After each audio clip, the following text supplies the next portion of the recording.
sa PTA, ako mainit ang ulo ko dyan sa PTA na yan eh. Time immemorial palagi nagsusumbong yung mga magulang. Imbis na pag-usapan yung academic performance ng mga bata o yung o dili kaya yung pambubuli sa mga anak nila, puro project. Kulang na lang, ilagay ang flood control doon sa loob ng eskwelahan Pag nagpatawag ng PTA si principal, first agenda nila ay anong pwedeng i-project dito. Electric fan, walang kamatayan na electric fan. Imbis na yan pag-usapan yung how to prevent bullying in school. Maglagay ng mga telephone number, cellphone number na madaling tawagan. Pag merong kayong alam na binubuli dyan, call this hotline. O punta agad kay guidance counselor. Diba? Wala kayong mga ganun Wala, diba? Isa pa to, pasintabi sa mga guro. Hindi lamang yung estudyante, kapag estudyante nang bubulihan, kuminsan teachers mismo. Nang bubuli ng mga estudyante. Pag hindi maganda ang grades, hindi maganda ang performance, hindi naka-recite, inaantok, bubulihin, papagalitan, papahiyain. That happens. Pag walang pambigay ng contribution para sa electric fund, papahiyain. Senator Raffy. Thank you. Good morning, Mr. Chair, Senator Bam Aquino, Senator Erwin Tulfo, and to our resource persons and guests for today's hearing. Ilang buhay pa ang masasayang bago tayo umaksyon. Ilang mag-aaral pa ang kailangang masaktan bago natin solusyonan at tuldukan ng luma at lumalalang problema sa bullying. Just this weekend, another mother reached out to my office to appeal for help. Ayon sa kanya, nagpakamatay ang kanyang anak na may kapansanan mula sa 4th floor ng Quezon City Memorial High School. Bago po nito, ang bata daw ay nakararanas ng pambubuli at panoorin po natin ang video. Ako po ang nanay ng isang grade 7 student at isang PWD na may seizure disorder na tumalon mula sa 4th floor ng Quezon City High School noong March 6, 2026 at ito po ang naging sanhi ng kanyang pagkamatay. Batay po sa aking nalaman, nakaranas ang aking anak ng bullying sa loob ng paaralan. Bilang isang ina, nananawagan po ako sa inyo, Senator Raffy Tulfo, na sana ay matulungan nyo kaming magkaroon ng malinaw at patas na investigasyon upang masagot ang aming mga katanungan tungkol sa pagkamatay ng aking anak. Hindi lamang ito para sa kanya, kundi para hindi na ito mangyari sa iba pang mga batang nag-aaral sa paaralang iyon.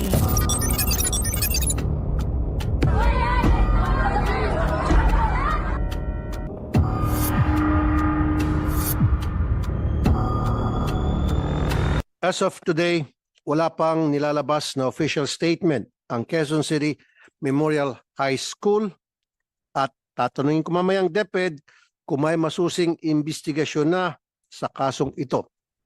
Ayon sa initial police report ng QCPD, nabawian ng buhay ang bata dahil sa pagkahulog. Pero ayon sa kanyang nanay, may previous incidents of bullying na malamang nag-udyok sa kanyang anak na tumalon. Aside from these recent incidents, marami pang cases ng hindi lang school bullying, kundi pati mismong Commission of Criminal Acts. Number 1, Basilan, mauling incident o pambubugbog. Isang grade 10 student ang binugbog ng 2 kaklase sa Basilan National High School, Isabela City. The victim was heavily injured and was brought to the hospital. Number 2, Moonwalk High School, Parañaque, stabbing of a 15-year-old student inside the classroom with the use of a knife illegally brought inside the school premises. Maliban dito, may mga cases pa ng bullying kung saan nauwi sa pagkamatay ng mga biktima. Meron pa po isang video, Mr. Chair, if you allow us.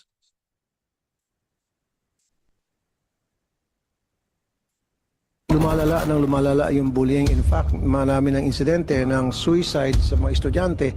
It's either binubuli sila ng kanilang kapwa estudyante or binubuli sila ng nakakatanda sa kanila.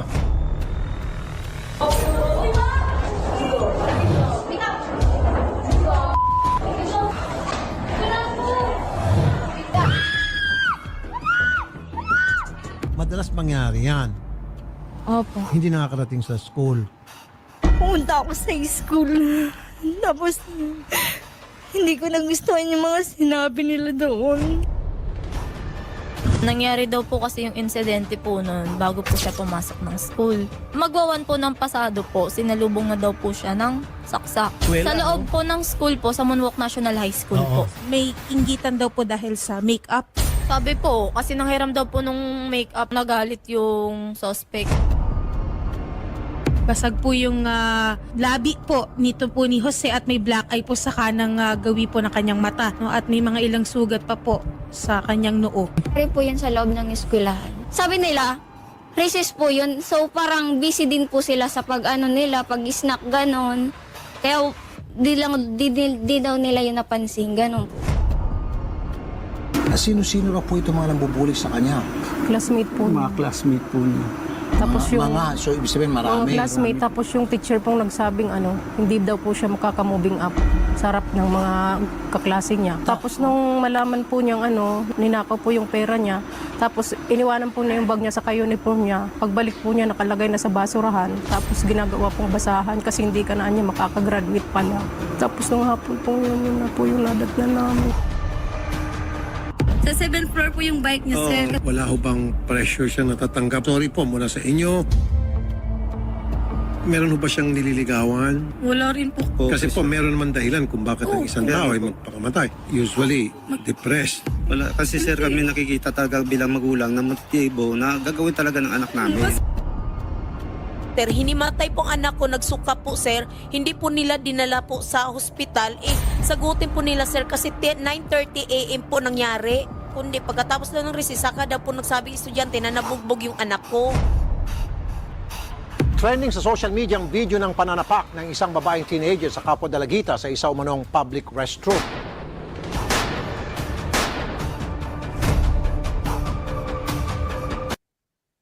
Mr. Chair, nakakabahala na talaga ang sitwasyon. Despite the existence of the Anti-Bullying Act of 2013, we are faced with this reality. These videos show what is happening on the ground, and current numbers are not lying either. We remain as the bullying capital in the world, like you said earlier, Mr. Chair, with 1 out of 3 Filipino students being bullied every day. From 1,158 cases in 2013 when we passed the law to an alarming 20,000 plus cases in 2018.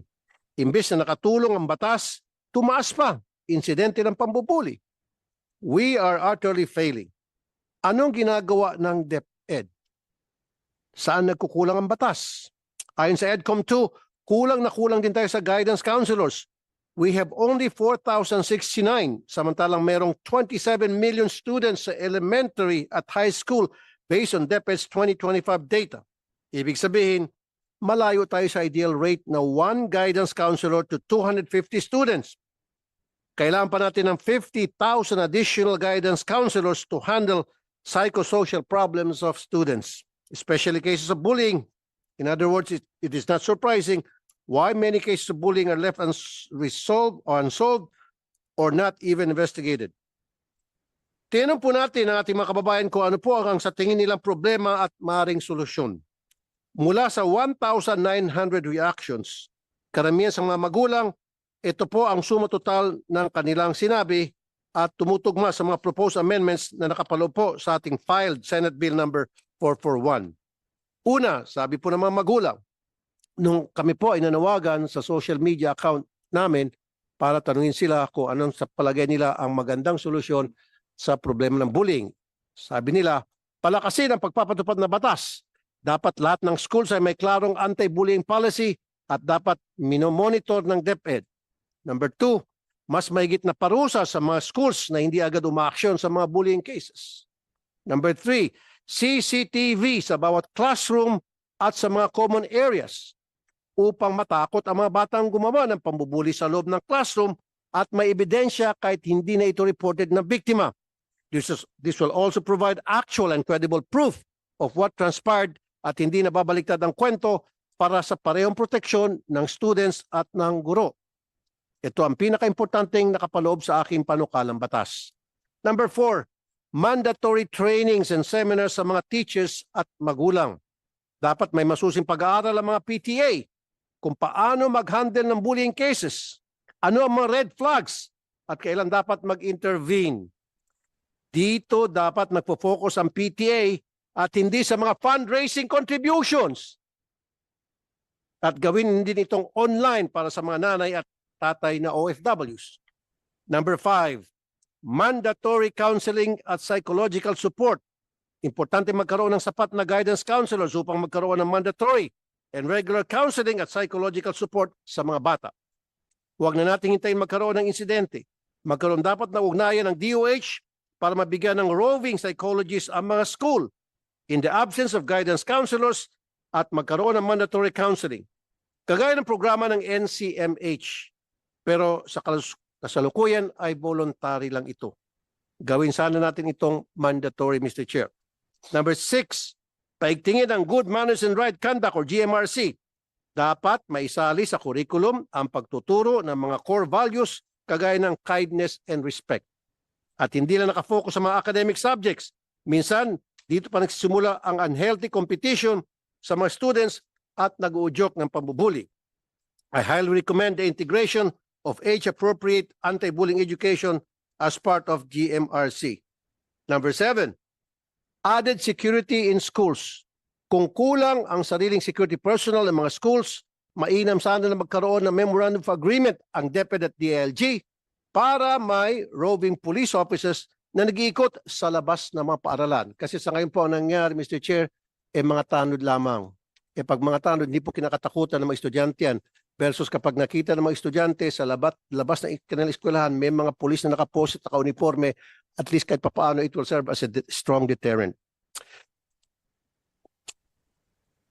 It will somehow make difference when children have awareness of the presence of persons in authority para alam nila meron silang katakutan. And finally, effective anonymous reporting system.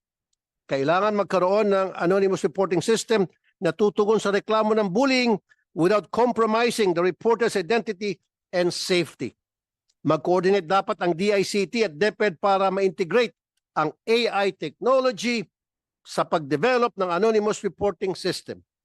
Mayroong telesafe hotline ng DepEd, pero mukhang hindi naman po ito effective.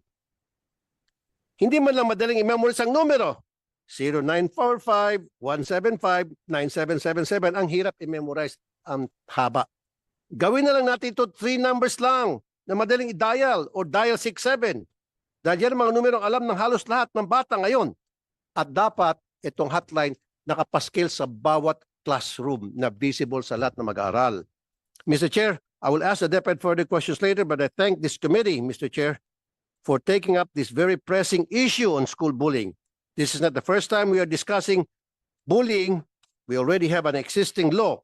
Pero bakit walang pagbabago at mas lumala pa ang sitwasyon? The time to answer these questions is now. There's no better time to act than now. Thank you, Mr. Chair. Maraming salamat, Senator Raffy. Anong ginagawa ng DepEd pag may nakikita silang video ng bullying? Thank you, Mr. Chair. So with regard to the responsive mechanisms po ng DepEd, so we have several lines or ways na or channels to report bullying incidents po. So for example, in the case of if nakikita po yung online bullying po or na-post po siya sa social media, our Schools Division Office po will deploy our Learner Rights Protection Division focals or field focals as well as yung Learner Wellness Division focals po natin. So we have learner rights protection as well as yung sa mental health aspect naman to provide our students with psychological first aid. And these reports po will then be investigated for fact-finding purposes naman po. So just to provide the committee po with context on our channels for reporting bullying incidents, of course, we have the Learners Telesafe Contact Center Helpline, yung na-mention po namin kanina, yung LTCCH. We have the school-based reporting. So students and learners can report directly po to their teachers or school personnel, reporting to the school head or principal, and thereby nire-refer din po siya sa Child Protection Committee and to our Learner Rights Protection focals po. Alright. Attorney, I want to be very specific, no? So, kunyari, may nakita kayong, itong mga nakita natin sa videos nila Senator Tulfo and the ones na umiikot, yung mga nambubuli nagpo-post niyan, di ba? Sila mismo yung nagpo-post ng mga videos. Is that correct? It depends po, Mr. Chair. Sometimes it's being posted maybe by the parent po, or sometimes by the students, or sometimes other stakeholders. Okay, as well. so iba-iba yung posible nagpo-post nito. Let's go to the I'm sure si Senator Tulfo is interested here, no? Yung exact case dun sa inyo po. Ano yung before we ask the police to jump in, yung nakikita ho natin sa social media now. Hindi ko na po babanggitin yung mga involved kasi nabubuli rin yung mga 'di ba? Yung mga bully, no? Pero ano ho yung naging consequence po noon? Klarong-klaro po dun sa social media na inaatake yung bata, yung mga nang atake. Ano nangyari sa kanila? For this case po, Mr. Chair, if I may defer to our colleagues from the school. Sige, sige. Sino po ba yung galing mismo sa eskwelahan? Or kayo yan, sir? Hindi, kayo sa Batasan Hills QC kayo eh. I think this was in Region 1, no? Mr. Aquino, Mr. Aquino. Kayo po ba yung in charge po dito, dun sa case na yon? Yes, good morning, Mr. Chair. Good morning, everyone. In the case of Huwag niyo po banggitin yung mga pangalan. one school in our region, nagkaroon na po tayo ng session with the victims, yung bully at saka yung nabully. And right now, we are looking at the accountability of our school personnel kung bakit nangyari itong mga ito. And our regional office is looking into the possibility of filing administrative motu proprio to our school head and the teachers concerned. Bakit ho yung, I just want to understand, bakit yung school head at yung teachers yung may kaso? Now, in this particular case, ang isa pong naging problema dito ay ito na nga yung unreported. We knew it only after I think 3 days. So 3 days na pong nangyari ito bago pa nag-viral, and our field offices had been aware about it only after it became viral on social media. So that is one. And we are also looking at the negligence of the school head, because the actual event took place during class hours. So ang iniimbestiga niyo po ngayon yung mga guro. Yes, sir. Yung mga bata, hindi lang isa yon. Ilan sila doon, 'di ba? Na nang bugbog. Ano po yung consequence po nila? Meron po silang yung pong victim ay nag-undergo ng psychosocial with our LRPO, at ganun din naman po ang in-apply doon sa bully, at ang tinitingnan po ng ating division office ay possible suspension doon sa ng bully. And how many days or how many weeks usually yung resolution po nyo dito? Kasi dapat, I mean, kung malinaw naman yung facts, dapat mabilis yung decision ho natin dito. Yes, sir. The recommendation of our division office is 7-day suspension for the bully. And yung proseso po niyan, sino magde-decide? The school head will decide on that. The division office po. So aakyat sa SDO. Yes, sir. So the SDO decides on suspension of every student in their district, in their division? Yes, sir. So lahat ng mga, napakarami ho nun, libo-libo, yung isang SDO siya magde-decide. Hindi ba yan dapat at the principal level na lang yan?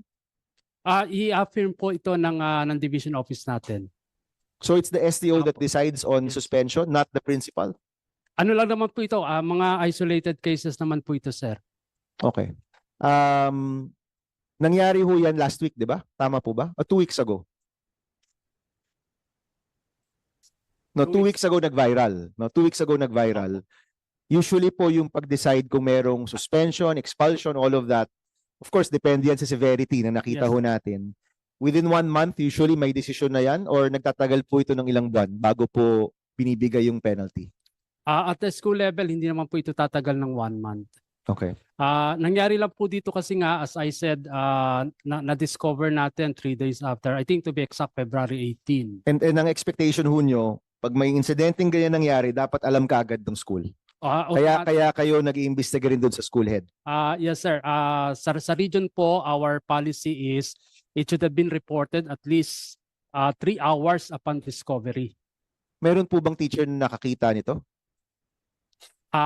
Meron pong isang teacher na reportedly na nakita niya. Hindi niya tinigil? Yan po din ang isang iniimbestigahan ng regional office. Okay. Baka may mga tanong sila Senator Tulfo on this kasi nandito na tayo no before Miss Bermundo. Si Miss Bermundo ang ikukwento niya yung mga solusyon, di ba? So we'll ask our senators here to ask. Alam ko po naging issue ito dito dahil nakakagulat talaga at ang sama ho ng loob namin nung nakita namin yung video. RD, ito pong like kayo po sa DepEd, nung nakita nyo yung video, ano yung naging reaction po ninyo? Na-identify nyo kaagad kung anong eskwelahan yan? In-identify ba dun sa video ko nung school? Or na-research po nyo kung anong eskwelahan yon? Na-identify po yun, Mr. Chair, dun sa comments, dun sa pagkaka-post. Pag may nakita ho kayo po bilang RD, ano yung naging reaction po ninyo nung nakita nyo yung video? Immediately we call the attention of the division office. And expected na the next day papatawag na niya yung mga bata, yung mga magulang. Pinapatawag po ba yung magulang? Yes, Mr. Chair. Actually, hindi na po inaantay yung next day. Right after we discovered it, ay pinatatawag agad. Okay. Before I ask my colleagues for their question time, ako po, curious lang po ako dito. Ano yung pinagawayan nila? As per report po ay may itinagong gamit yung nabully, gamit nung nambully kaya yung useful na nainis yung bata kaya although later on we found out na merong pang previous instance na the same bully ang gumawa. Opo, actually nakita natin yan sa video na pinakita ni Senator Tulfo na parang may isa pang video, no? Tama po ba? To be exact po, 3 video na yung 3 instances. Sino yung nagpo-post? Barkada niya? Ito pong huling case ay yung mismong tatay nung victim, nung nabully. Pero yung kumuha po nung video ay estudyante?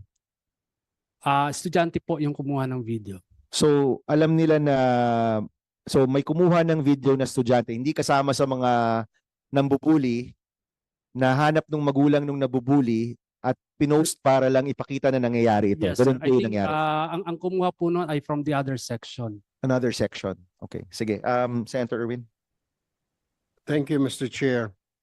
Doon po natin makikita, Mr. Chair, na itong Anti-Bullying Act natin ay walang saysay.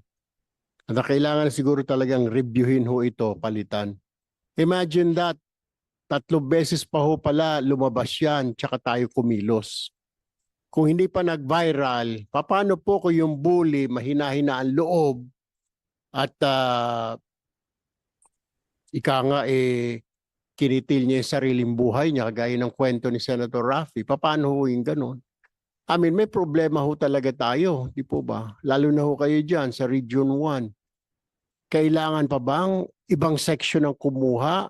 Tapos ginawang content? Masaklap pa noon, ginawang content po eh. Wala man lang nakamonitor sa inyo dyan sa Ilocos Sur, sa DepEd Region 1, sa PNP, MSWD, Narbacan, wala kayong nagawa. Imposible hindi nag-viral ito. PNP, kayo, narinig na natin yung action ninyo, tinawagan ninyo ang school, di ba? Kayo sa PNP, kailan nyo nalaman? Anong action ho ito? Anong ginawa ninyo? The Honorable Chair, sir, and the respected members of the Honorable Committee. Yes, sir. For the record, sir, nalaman po namin ito nung nakita po namin yung video that was already February 19, sir, nag-viral na po.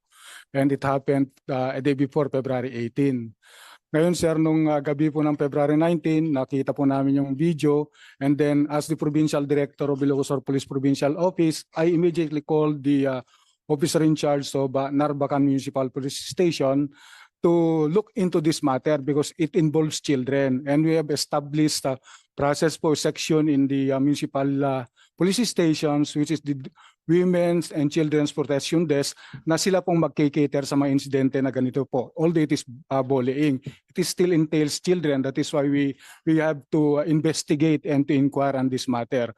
So nung nag-usap po kami ng aking OIC po, ay nasabi na rin po niya na nalaman na rin niya, and he has already directed the Chief of the Women and Children Protection Desk section of Narbacan Police Station to coordinate with the school as well as po si Ma'am MSWD para po mag-imbestiga na po ito, sir, kasi very alarming po ito, sir. That was February 19 gabi po. So yun po ang unang pagkakaalam namin, and we have taken that action. And then the following day, sir, first hour in the morning, together with our MSWD, the Chief of Police, and then our po WCPD personnel, nagpunta na po sila po sa Kinarayan Elementary School to inquire on that matter, and that unfortunate incident. Those were our actions taken, sir. And then series of actions taken na po in coordination po with our MSWD and the PNP, sir.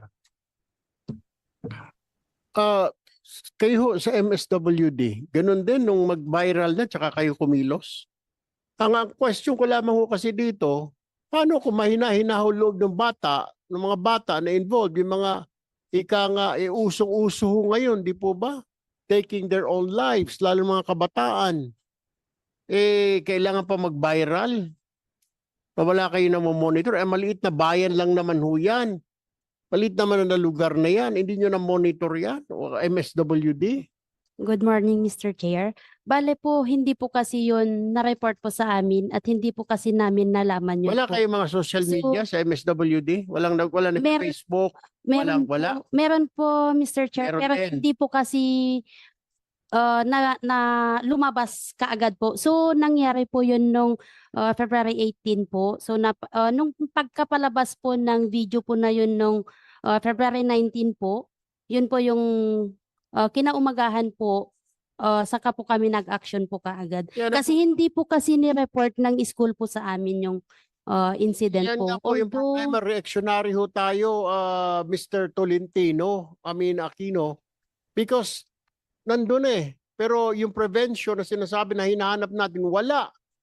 Yung tanong ko, yung isa pang tanong kanina ni Senator Bam, ito ho ba, pag nabalitaan ninyo, pinapatawag ninyo ang parents, attorney request, so ano ba talaga ang SOP dyan sa DepEd? Pinaubaya ho namin sa inyo ito na kayo ho mag-implement nito, mag-execute nito. What's happening? May bully. So, nabully ako ngayon. Ako nabully ho ngayong umaga. Naalaman ni teacher, anong aksyon? Psychosocial, patawag sa guidance. Bakit hindi patawag agad yung parents na nang bully sa akin, parents ko, para kausapin? They did that sa ibang bansa po. Kaagad pinapatawag ang magulang, lalo sa public schools, para masabihan na warningan niyo yung anak niyo kung hindi merong kaakibat na parusa. Ano ba talaga ang proseso, Attorney Requesto? Thank you, Mr. Senator. Yes po. So aside from the fact na binibigyan po natin ng psychosocial support po yung mga bata natin, any learners affected po here, we also ask for the parents to come in naman po para ma-discuss na kaagad po yung incident po. Mr. Chair, pwedeng Yeah, go ahead. Mr. Chair, We'd like to acknowledge Senator Gatchalian, Senator Rafi. with the indulgence of Senator Erwin. Yeah, marami nang ganung insidente ng pambubuli. Sabi nga natin kanina, nagiging bully capital of the world tayo.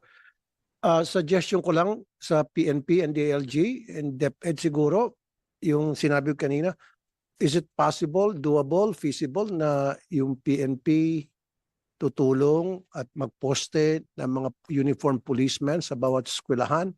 Because that would be a very strong deterrent. Kasi kahit na sinong estudyante mabubuli, pag nalaman o sa labas may police, pag may ginawa kaming kalokohan, dadamputin kami, etc.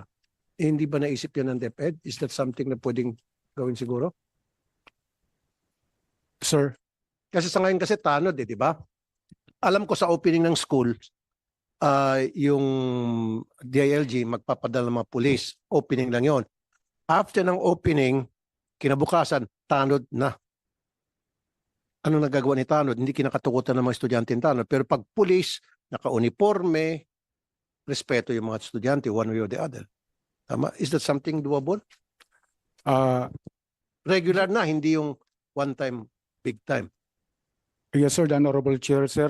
Thank you very much for that comment, sir, and we'll abide by that one, sir. And actually, sir, after the incident, sir, we have already strengthened our police presence in schools I have directed all chief of police to coordinate with all the school heads in all schools in the whole province of Ilocos Sur from Not only in Ilocos, School, Mr. sir. Chair, no? Yes, I sir. mean, what I'm trying to say is nationwide na siguro yung DepEd. Gagawa kayo ng MOU with the PNP o DILG. Now, nationwide. Nakikita ko nga dyan, Mr. Chair, Senator Erwin, 7-Eleven, binabantayan ng mga pulis na uniforme. Ano meron 7-Eleven? Ilang 7-Eleven ang daanan ko, may mga nakatayong pulis. Yan pa kay eskwelahan at mga batang estudyante ang poprotektahan. So, siguro pronto kilos na tayo, ano? Diba? If I may, Mr. Chair, Senator Tulfo, for this po, we have had initial discussions already with the PNP last year po. So we met with them to discuss possible, yun nga po, yung MOA or MOU to strengthen po yung partnership with the PNP with regard to this po. Thank you, Senator Erwin. Thank you. Let me just add, Senator Bam. Ito pong Section 12 na revised IRR ng anti-bullying po natin. Nakasaad ng aksyon ng disciplinary authority gaya ng investigasyon ay magsisimula lang. Tama po ba, attorney? Magsisimula lang kapag may nag-file ng complaint o nag-file na yung estudyante ng complaint. Pero pag hindi nag-file, which alam natin yung nabubuli, hindi nagre-reklamo dahil natatakot na resbakan siya bukas, bubugbugin na naman siya, kaya walang complaint. Bagamat may nagsumbong sa teacher na kaklase o ibang section, ma'am, si ganito, binuli. Wala pong aksyon. So, hindi siya proactive, attorney. Hindi po mali yun na pwedeng, di ba pwedeng mag-initiate na ng motu proprio na investigasyon ang teacher o ang eskwelahan kapag may nagsumbong bagamat yung biktima hindi nagpa-file ng complaint. Ayon dito sa Section 12 kasi ng revised IRR ng anti-bullying, Mr. Chair, kailangan mo nang may sumbong, may complaint. Kahit na may na-witness ng teacher, kahit na may nagsumbong na ibang bata sa ibang section, hindi kikilos, hindi gugulong. Yun ang kailangan natin gawin. Yes, Mr. Chair, that's what it says doon sa Section 12 na hindi magsisimula ang investigasyon kung hindi magpapile ng complaint ang estudyante na biktima. Kailangan siya muna. So, hindi po siya proactive, Mr. Chair. Kaya suggestion siguro, kung may matanggap na po tayo na reklamo, may bulong, may sumbong, may tip, kumilos na po siguro. Di po ba, Attorney Request? What do you think? Thank you, Sen Tulfo, for that, Mr. Chair. If I may, siguro to provide clarity as well sa ating revised anti-bullying IRR, meron naman din po tayong what we call yung upstander. So ito yung mga nagre-report po na hindi naman siya yung directly na biktima po. Let me clarify. Kailangan ba merong complaint bago kayo umaksyon or pag may nakita yung mga teacher, they can act on it already? Thank you, Mr. Chair. So for this naman po, provided there are already what we call yung precursor acts to bullying, this is also in our revised IRR po, then we can investigate already. So kung may makita yung teacher, kunyari, yung nakwento ni Sir, ni Mr. Aquino dito, yung teacher, may nakitang nangyayari, unang-una, dapat tinigil yon, no? Unang-una. Pero pangalawa, let's say, nangyari na, narinig niya, the teacher can act on it or kailangan maghintay na merong estudyante, magulang na mag-complain. Hindi, di ba? No, Mr. Chair, that's correct. So the teacher themselves can already start yung preliminary, an investigation. Fact-finding, yes. Fact-finding po. And then si teacher can already report this to yung school head so that ma-actionan na po Okay, kaagad. thank you. Mr. Chair, kasi yung dun sa case na ginawa po namin sa story, yung estudyante po ang unang kumuha ng video. And I believe na monitor po yon ng mga ibang estudyante. May naka-monitor din ibang teacher. Unfortunately, hindi po umaksyon ang school kaagad. Hindi man lang tinawagan kaagad ng atensyon ng teacher yung mga bata. Doon nagka-problema kasi nakunan po ng video ng bata sa cellphone, yung away, yung bugbugan sa classroom. Doon pala, tapos may sabi po ng isang parent, alam ng school na may nangyaring ganun. Parang sinabi lang, oy, wag kayo mag-aaway-away dyan. Ganun lang ho Wala ho yung, wag kayo mag-aaway-away. Yun lang po. Kaya nasundan pa ng pangalawa, nasundan pa ng pangatlo. Sabi ko nga, kagaya ngayon, uso ho ngayon yung mga kabataan natin na they take their own lives. Paano yun kung mahina-hina? Mabuti matibay-tibay po yung loob ng mga bata, di po ba? Mr. Chair, Senator Erwin, go ahead. With the Senator Tulfo. Senator Rafi. That's why yun sa proposal ko, total ban na lang sa mga cellphone sa mga bata. Kung kailangan nila ng cellphone in school, siguro i-surrender sa teacher. And then pag uwian, siyempre baka tatawag yung mga magulang, tawag sundo, sakay sa uli. And then number 2, maglagay ng CCTV sa bawat classroom. Is that doable? Sa lahat ng mga sa loob ng campus? That will prevent or will be serve as a deterrent. Tama? Am I making sense to you? Mr. Chair, to Go ahead, respond Attorney to- Requesto. Yes po, to respond, Sen Tulfo po. This actually aligns also with our yung piniprepare po namin na policy on the safer and more secure learning environment po. So in that policy we are crafting, it aligns po with yung suggestions po ninyo, Sen. Okay, Well, isa yeah. pang suggestion. Go ahead. Sa PTA, ako mainit ang ulo ko dyan sa PTA na yan eh.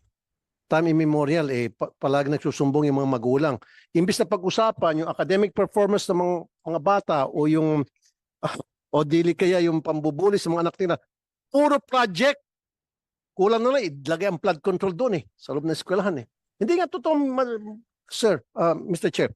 Puro yan, walang, I swear. Every single year, pag nagpatawag ng PTA si principal, first agenda nila ay anong pwedeng i-project dito? Electric fan, walang kamatayan na electric fan.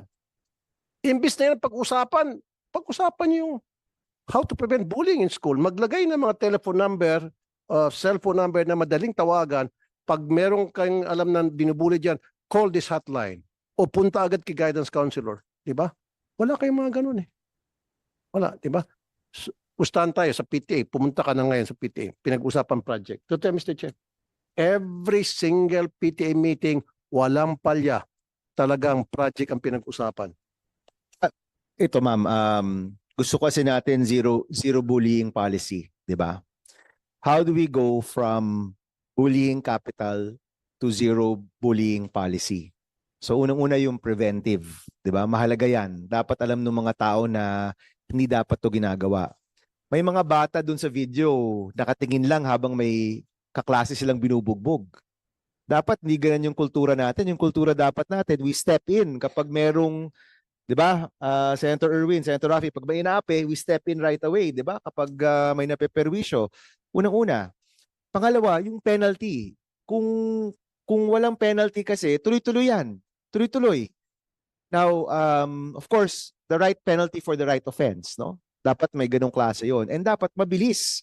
Hindi pwedeng umabot ng ilang linggo. Dapat alam kaagad natin pag may nakitang ganyang klaseng activity or ganyang klaseng violence, karahasan, dapat agad-agad may aksyon tayo, no?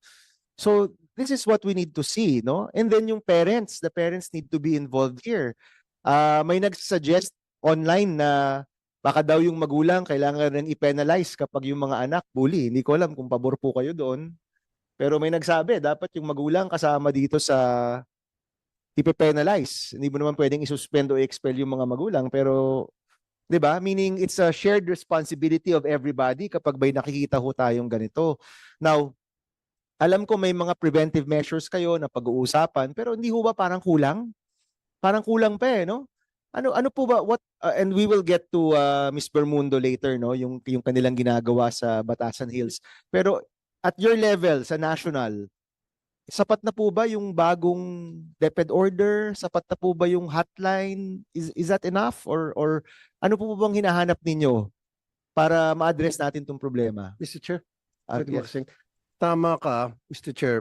Dapat may parusa sa mga magulang. When I say parusa, siguro community service. Siguro sila maging janitor sa school. Sila maglinis sa school. Silang gagawa ng mga kung anong mga project sa school. Ito mga magulang na yung mga anak nila, hindi nila kayang pigilan at nambubuli palagi. So para pag uwi ng bahay, magulang, papagalitan yung anak na nambubuli. Paparusahan din niya. For me, it will work. Am I right, Attorney? Attorney, go ahead.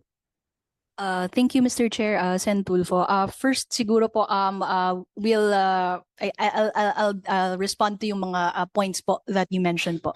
With regard to yung parang encouraging po our students to report, to be more active po, what we're doing at the national level and cascading naman po to our field offices is to provide capacity building, not just for the teachers but also our learners po, so that we can encourage yung pagiging upstander po nila such that they step in and intervene and report. Sorry, upstander. Yes po. Hindi lang bystander, no? So pag bystander, nanonood lang, kapag upstander, may gagawin ka, poprotektahan mo yung mga napeperwisyo. Tama po ba? Is that the meaning of upstander? Yes po, that's correct po. Also po to encourage yung help-seeking behavior po, such that hindi na lang po parang to encourage our students to report yung mga incidents po na nakikita po nila. So that's on the capacity building portion po. With regard to yung sa parents naman po, we are currently crafting a program po for the parents kasi nga po we recognize the insights dun sa EDCOM2 report that are saying that we need to capacitate din po yung mga parents more in terms of the prevention of bullying po. So currently po we are crafting a program so that we can help yung ating mga parents po to be able to identify yung red flags, to be more present po sa Well, yung isa lang i-raise ko rin, no, marami sa mga bully, may nakikita rin silang behavior sometimes, no, sa mga magulang nila na hindi maganda, ginagaya nila. 'Di ba? So, anyway, kailangan sigurong pag-isipan 'to kasi baka naman sa bata mag-retaliate sa bata yung mga magulang, no? So we have to check. Let's see. But definitely mahalagang involved sila. No? Involved sila. Of course, may mga magulang naman na mababait talaga, maayos yung mga anak. Sometimes ganoon talaga yung behavior. Pero alam ko may pag-aaral, di ba, na tama ba to, Miss Riz? Yung mga bully, usually meron silang minomodel na behavior sa mga parents nila, sa mga nakikita nila, kaya nagiging ganyan rin yung kanyang disposition, no? Sige, Senator Tulfo. Pahabol ako, Mr. Chair. Matanong ko lang si attorney. Sabi niyo, marami kayong mga programa, mga pwedeng tawagan. Pero meron ba kayong hotline? Wala ako naririnig na pwede silang rekta, mag-text or text line yung bata. Yung suggestion nga kanina ni Senator Raffy na hindi na kailangan magpakilala. Kunwari may nag-text, DepEd, help, dito sa school namin. Di ba pwedeng tawagan kaagad ninyo yung regional office ninyo? Oy, puntahan mo doon sa school, may binubuli doon at mag-imbestiga. Can you do that? Mas mabilis siguro yung suggestion namin sa inyo na meron kayong text line. Text line na lang po. Hindi na kailangan para yung ginawa na isumbong mo sa Pangulo. Ganon din yung gagawin ninyo. Isumbong mo sa DepEd, di ba? Meron kayong number, 3 numero, 143 o ano ba yun, 67. Yung mga madaling matandaan ng mga bata. Mr. Chair, thank you po, Sen. Tulfo. For this, we do have an existing Learners Telesafe Contact Helpline po, yung LTCCH po natin. Anonymous din naman po yung mga reports. We are also working with the Makabata Helpline of the CWC po for this case. Pero ma'am, mukhang hindi nakakaskade kasi doon po sa eskwelahan, doon sa nangyari yung bullying sa Narbacan. Kayo nauna pa sa online I think lahat to paskilan ninyo kung meron kayong text line, lahat ng eskwelahan sa buong Pilipinas, lagyan na ninyo ng text line, lagyan nyo lalong-lalo na kung kayo ay nabubuli, tumawag or text sa ganito. Safe ito o hindi namin ibibigay ang pangalan ninyo. Kasi wala po doon sa kanila, wala ho yan, din nakarating sa kanila. Pero pag nilagyan ho natin lahat ng public school niyan na may ganung number na helpline or text line na confidential, I'm sure uulanin ho kayo ng text. Thank you, Mr. Chair. Yeah, yun yung suggestion ko kanina. Dapat sa bawat classroom meron, saka yung numero 2 o 3 lang, wag masyadong mahaba. And then, isa pa importante rito, Mr. Chair, yung mga bata, tinuturuan sila siguro sa classroom every day. Ni-remind kung kayo nabubuli, ito yung dapat gagawin nyo. And then pangalawa, like again, babalik ko sa PTA, siguro pag tuwing magkaroon ng PTA meeting, may kasamang psychologist doon para turuan yung mga magulang ng teacher how to spot a child that is already being bullied. Diba? So, kasi siyempre, mga psychologists, mga experts yun So, tayo, ordinary na tao, hindi natin alam kung yung bata ba ay nabubuli na o hindi. Pero pag yung isang child psychologist, alam na alam niya kung itong batang ito may problema. Pwede sa bahay man o dito man sa school. So, that is something, program na dapat implement nyo. What do you think? Am I making sense? Mr. Chair, if I may respond to Sen Tulfo po. Thank you so much for your suggestions po, Sen. And I think some of these currently we're doing at a small scale po kasi piloting pa po kami. Pero we'll take that suggestion po and then we'll explore how to further scale up po. Thank you so much. Thank you, Mr. Chair. Thank you, Senator Raffy. Alam mo yung piloting, I'm always worried kapag an agency says piloting kasi ibig sabihin yan, ang lit ng scale niyan, di ba? So in a few months, we want to follow this up. I won't end this hearing, magti-TWG tayo. Pero in a few months, we want to see all of this scaled up, no? Yung preventive measures, yung pag-organize ng PTA, maging klaro yung ating proseso at yung penalties, yung coordination with the DSWD, with the PNP, dapat klaro yan. Kasi kung next year, bullying capital pa rin tayo, ibig sabihin, we're failing, di ba? We're failing our children kung bullying capital pa rin tayo. And we need to see stronger measures. Now, alam ko na yung presence ng guidance counselors, hindi naman siya nakakababa ng bullying. Tama, di ba? May pag-aaral na ganyan. Kahit may guidance counselors, hindi naman bumababa yung presence ng bullying. Ibig sabihin, the guidance counselor is there for yung aftercare. And mahalaga siya, hindi ko sinasabing hindi mahalaga siya, pero hindi siya necessarily yung pang-prevent. Yung pang-prevent is really the culture of being upstanding, yung culture ng pagtutulungan, yung culture of peace, and yung penalties sa mga gagawa ng mga gantong klaseng activities, 'di ba? Gantong klaseng aksyon, yung penalties kailangan malinaw at mabilis yung aksyon, 'di ba? So yes, mahalaga yung guidance counselors. In fact, for in our mental health law, mahalaga yan and importante yan. But hindi siya necessarily yung sagot dito eh. Baka iba yung sagot dito, no, attorney? Senator Gatchalian has an opening statement. Thank you. Go ahead po and go ahead with your questions. Thank you, Mr. Chairman. Mr. Chairman, I'll show a slide lang very quickly. And this is from the 2022 PISA report. That kung titignan natin lahat ng 70 plus countries na kumuha ng PISA, tayo yung pinakamataas ng incidents of bullying. About 48% of our students experience bullying in one form or the other, whether cyber or physical.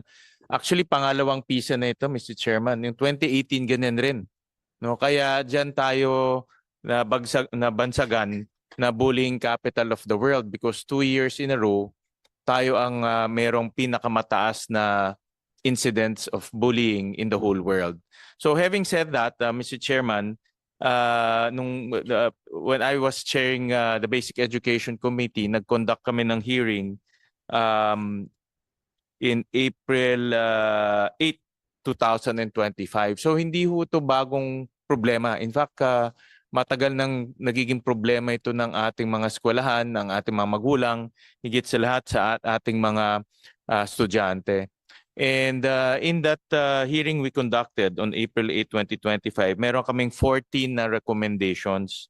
And iba doon ay napag-uusapan natin ngayon. For example, yung ratio ng bilang ng guidance designate. Kasi ngayon wala tayong halos tayong guidance counselors. So nag-a-appoint ng guidance designate na teacher, 'di ba? Pero ang recommendation ng committee is dagdagan, no? Dahil nga dumadamin incidents natin ng bullying, especially cyberbullying. Another recommendation, yung child protection committees, no, in schools. Dapat masigurado na nabuo yan kasi in the report of EDCOM, hindi lahat ng schools may child protection committees. In fact, dapat gawin magbigay ng administrative sanction sa mga schools na walang child protection committees. Hindi kompleto yung child protection committees at responsibility yan ng principal na magkaroon ng child protection committee. Ang maganda dito sa child protection committee, kasama rin dito mga parents, kasama rin dito mga teachers. So it's a parang community approach in protecting our children. At kasama rin po sa recommendation namin, pareho kami ni Senator Raffy, yung CCTV. Doon sa hearing, yung mga best practices na mababa or almost zero ang bullying. Ang isa sa mga nakita naming key ay may CCTV. No? So maganda na mabigyan natin o ma-authorize yung mga schools gamitin yung MOE nila para gumastos sa mga CCTV, no? Especially sa entrance, sa mga schools kasi nakakatulong yan. At another recommendation, damihan rin yung discipline officers or PDO1, no? Dahil nga tama ang ating chairman, pag nakasuhan na or may nag-file ng kaso, dapat mayroong disiplinang nangyayari, no? So isa rin sa mga nakita ng EDCOM, in fact ang EDCOM nag-conduct ng a series of consultation. Kasama pa noon si Senator Sani Angara pa at that time. So ito yung nakita ng EDCOM na kulang ng mga discipline officers. So this year, Mr. Chairman, ang kagandahan naman, ang good news, for 2026, meron 2.9 billion pesos na allocate for school-based mental health program at meron rin tayong 2 billion to hire 10,000 school counselor associates. No? So itong mga budget na ito makakatulong sa nabully at makakatulong rin doon sa nang bully dahil apparently base sa mga komento ng eksperto, yung mga nangbubuli meron din silang mental health issues, no, na dapat rin tignan. Hindi lang ginagawa nila yun dahil natutuwa sila, kundi may problema sila sa bahay, sila mismo naaabuso, no. So kaya importante po yung school counselor associate. So, Mr. Chairman, I thank, of course, the committee and our Chairman Bam Aquino dahil matagal na yung problema to at kailangan talaga mapag-usapan yung reforma na ginagawa ng DepEd at ng komunidad kung paano mabawasan, ma-eliminate, ma-prevent ang bullying sa ating mga schools. Thank you, Mr. Chair. Senator Win, let me, alam ko hindi ka naman resource person, but let me ask a question kasi matagal niyo rin itong naaaral na. Yung CCTV na suggestion po ni Senator Tulfo, would you know how much we would need for that? Kaya ba yan ng budget natin, Senator Win? Mr. Chairman, yung mga nakausap ko, well, nung that time, no, yung mga, kasi tumingin rin tayo ng mga best practices, yung mga nakita naming may CCTV, kinukuha nila sa MOE nila, kaya naman. Pero hindi, of course, hindi, Chairman, hindi per floor o hindi marami, no? At least yung mga critical areas, like yung common areas, at yung mga entrance and exits, so kaya naman. But of course in a best case scenario, marami talaga, no? But yung enough to prevent or to at least help them with their disciplinary actions. Pero ang suggestion ko, Mr. Yes, Chair, Senator Raffy. every room. Kasi yung bullying kuminsan nangyari sa loob mismo ng classrooms. And then pangalawa, binibidyo pa ng mga estudyante. So dapat yung mga estudyante, ipagbawal na yung pagdala ng cellphones. Dapat isurrender sa teacher nila once they get in the classroom. Isa pa, Mr. Chair, meron ba kayong data na ilan ng mga estudyante nagpakamatay dahil biktima ng bullying? That is getting serious, I think. The numbers are getting higher. They're not getting lower. Attorney, do you have those figures? Yung teen suicide because they're victims of bullying? Thank you for your question, Sen. Tulfo. Mr. Chair, if I may respond that currently we're still finalizing and validating yung mga data po natin from the field, but we will submit naman po in the report. So ang tanong ko pala, Mr. Chair, so ano yung plano ninyo? Kasi nandiyan yung data, tumataas eh. Ano yung plano, programa meron kayo para dito, how to solve this problem na tumataas yung suicide sa mga estudyante na nabubuli? I know, aware na kayo, di ba? So, ano yung plano ninyo? Thank you, Sen. Tulfo. To respond to that po, so we're looking at it from a learner protection standpoint and yung learner well-being standpoint po. So on the learner well-being side, ayun po, na-mention din po ni Sen. Win kanina po yung additional school counselor associates po natin. So they will be able to help and give psychological first aid where needed po. Additionally, on the learner protection side, we are capacitating po yung mga learners po natin. And it's not just na parang malaman nila about their rights. So it's also for them to help them po na identify yung mga red flags ng pagbullying, and of course yung parang halaga po nila. So we're doing that classroom-based discussion po para talagang it's teachers with the students talaga po to learn about this. Would you agree, ma'am, yung suggestion ko rin kanina na dapat merong child psychologist na umiikot sa bawat eskwelahan para bibigyan ng lecture hindi lamang sa mga guro kundi maging sa mga magulang at sa mga estudyante na rin, na para malalaman nung child psychologist na ito yung mga tipong nabubuli na, and then it will raise red flag, imporma agad yung authorities. Is that doable? Thank you po, Senator. For this, I think we support naman po that initiative po. But in terms siguro po of the capacity na ng barangay to be able to do that, parang I guess something that needs to be studied further po. Additionally, what we do din po, since ayun nga, we have lack of guidance counselors po nationwide, we are also partnering po with NGOs, CSOs, other organizations to provide this psychological and mental support po. Isa pa to, pasintabi sa mga guro, hindi lamang yung estudyante, kapwa estudyante nagbubulihan, kuminsan teachers mismo nambubuli ng mga estudyante. Pag hindi maganda ang grades, hindi magandang performance, hindi naka-recite, inaantok, bubulihin, papagalitan, papahiyain. That happens. Pag walang pambigay ng contribution para sa electric fund, papahiyain. Yun dapat pinagtutunan nyo rin po ng pansin. Are you aware of that problem, ma'am, sa DepEd? Thank you very much, Sen, for that question and raising that issue po. So we are aware of some cases po that involve po yung ating mga personnel po sa ating schools. Additionally po, just to clarify, I guess, yung sa bullying po kasi natin is peer-to-peer po. So estudyante sa estudyante. No, yeah, well, we're talking about bullying in school. Isama na natin yung pambubuli ng mga taong hindi lang kapwa niya estudyante. Kaya nga, doon papasok yung merong CCTV sa bawat classroom because there were so many instances in the past. In fact, nag-viral pa nga ako dito, Mr. Chair, years and years ago. Talagang sumikat ako ng gusto. Yung teacher, sobrang pambubuling ginawa niya sa kanyang estudyante. Nabaliktad pa si estudyante. And it happens. And it's still happening. So kung meron tayong CCTV, then si teacher, mag-iingat. Diba? Alam mo, yung bata, medyo malikot. Papagalitan, papaluin, papahiyain.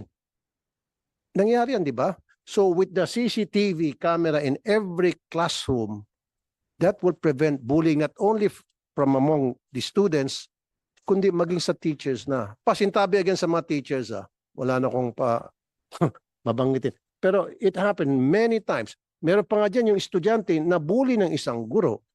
And then bandang huli, si estudyante at saka magulang pa niya ang nakasuhan. Kasi kinampihan ng DepEd si teacher. I still have that case. Di ba?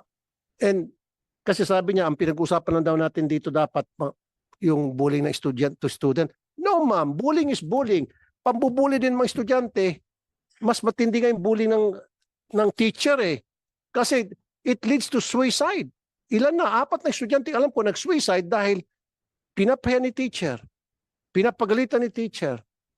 Di ba? Tapos kuminsan sa social media pa, kinukutsa ni teacher. Mas matindi yun. So dapat in all levels, wag lang sa kapwa estudyante, kundi maging sa teacher. Even dapat pati sa bahay. Kasi, Mr. Chair, kuminsan may mga estudyante, maging sa bahay nila, nabubuli sila mas nakakatanda sa kanila. So dapat pangkalahatan ng tingin natin. Look at the big picture. Wag lamang itong dito tayo. Di ba? Yung welfare ng bata as a whole in her community. Yun. Thank you, Sen. We will ask Ms. Bermundo to present, no? And then we'll have Senator Win and his questions.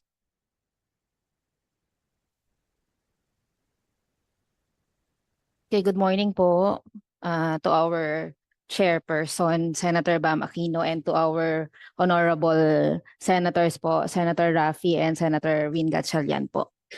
It is I deeply appreciate po this opportunity that we will be able to share our reality po in the field in terms of handling or managing cases po of bullying. Just to give you an idea po, next slide please. po. I belong po with Batasan Hills National High School, one of the most populated school po in Quezon City. This school year po, we have an enrollment of 14,351. So we cannot deny that we really have cases of bullying. The projects and programs po that I will be sharing today is considered as effective since we've lowered our bullying incidents by 80% po of this by the end of this school year po. So next slide po. Okay po. Actually, this is our mechanisms on managing bullying cases in our school. We have divided po the functions of offices. We've established po a clear jurisdiction of the Learners' Rights and Protection Office and of the Guidance Office. Previously kasi when I was studying po, nung mga high school tayo, ang meron lang tayo is the Guidance Office. We don't have the LRPO. So with the existence po of LRPO sa mandate po ng ating DepEd, nag-establish din po kami. So meron po tayong Division of Labor. Okay, the LRP officers po also comprised half of teachers po, mostly po of values education teachers who have background in psychology, major in psychology, and those who have the heart po to further extend their help to their students. Hindi sila psychology major pero nasa passion po nila na mag-handle at mag-asikaso po ng mga bata. So they handle po student-to-student cases. Kanina po nababanggit yung nambubuli ang teachers. Kapag teachers po ang kino-complain, within 72 hours po ini-endorse namin yon sa division office for endorsement sa regional office para po sa investigation. It is not part po kasi of our function sa school level to conduct investigation concerning personnel po, teachers and personnel. Kapag non-teaching naman po, kay division office lang. But within 72 hours po at most, naka-submit po yung aming mga reports. Also, lahat po ng mga bullying incidences or mga may grave offenses, meron pong online submission ng division office. Ang regional office, naka-direct po yun sa LRPO office po ng regional office na sinasubmit po namin online yung mga report. Even unverified po, sinasubmit namin.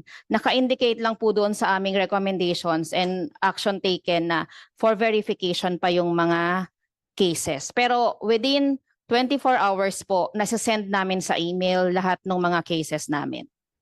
So yun po ang hinahandle ng mga LRPO officers namin. More on discipline at management po ng student-to-student conflicts. So kapag may bullying case po, sila yung nagre-receive ng complaint. Sila din po yung nagsischedule right away ng conference with the parents kasi the narrative po ay mapipirmahan lang at magiging valid lang upon signature po at knowledge ng kanilang mga parents and guardians. So within the day po, we secure the presence po of the parent. Ganon po ang ating practice. After po doon, depende sa gravity po nung bullying case, nagpapatawag na rin tayo ng CPC committee for discussion, for deliberation. Pero dahil po medyo may bottleneck tayo doon dahil may involved po ditong mga stakeholders na nasa labas, medyo mahirap yung scheduling. Kaya most of the time po, kapag hindi naman mabigat yung bullying incident, tinatrabaho na po yun ng ating LRPO officers. Of the school head, of the department heads, ayan po. Hindi ko pala nabanggit. Ako po si Ma'am Jen Bermundo. I oversee po programs ng guidance office namin tsaka ng LRPO.